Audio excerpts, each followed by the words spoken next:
வகுளகிரி க்ஷேத்திரம் ஸ்ரீ வெங்கடாஜலபதி பெருமாள் சித்ரா பௌர்ணமி விழா கோலாகலம்.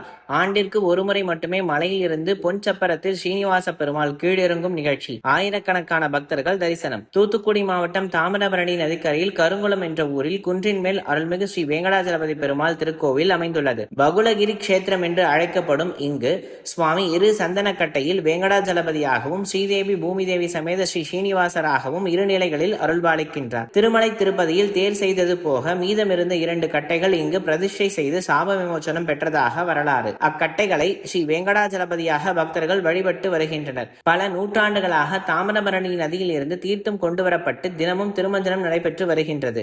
இன்றளவும் பெருமாள் கட்டைகள் பின்னப்பட்டதில்லை. நெல்லை மாவட்டம், திருநெல்வேலி, தூத்துக்குடி, தென்காசி மாவட்டங்களில் பல குடும்பங்களுக்கு குலதெய்வமாய் அருள்பாலித்துக் கொண்டிருக்கிறார் சுவாமி வெங்கடாஜலபதி. சிறப்பு வாய்ந்த கருங்குளம் ஸ்ரீ வெங்கடாஜலபதி பெருமாள் திருக்கோவிலில் சித்ரா பௌர்ணமி விழா ஆண்டுதோறும் 10 தினங்கள் சிறப்பாக நடைபெற்று வருகின்றது. இந்த திருவிழாவின் சிறப்பு நிகழ்ச்சியாக ஆண்டிற்கு ஒருமுறை மட்டும் பெருமாள் மலையில் இருந்து கீழ் இறங்கி வீதி உலா மற்றும் தாமிரபரணி நதியில் நீர் விளையாட்டு திருமஞ்சனம் கண்டருளி மீண்டும் மலைக்கு செல்லும் நிகழ்வு நடைபெறுகின்றது. இதற்காக நேற்று மாலை தாமிரபரணி ஆற்றிலிருந்து பக்தர்கள் மற்றும் ஊர் பொதுமக்கள் மேளதாளங்கள் முழங்க சுவாமி அபிஷேகத்திற்கு தீர்த்தம் எடுத்து வந்தனர். திருமஞ்சன மண்டபத்தில் நவகலசங்கள் பிரதிஷ்டை செய்து பூஜைகள் செய்யப்பட்டது.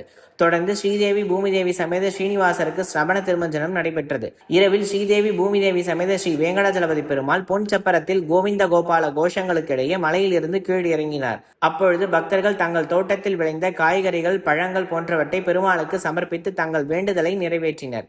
இந்நிகழ்ச்சியில் ஆயிரக்கணக்கான பக்தர்கள் கலந்து கொண்டு சுவாமி தரிசனம் செய்தனர். இன்றைய தினம் காலை பச்சை சாத்தி அலங்காரத்தில் சுவாமி மலையேறும் நிகழ்ச்சி நடைபெற்றது. விழாவின் ஏற்பாடுகளை கோவில் நிர்வாகத்தினர், ஊர் பொதுமக்கள் செய்திருந்தனர்.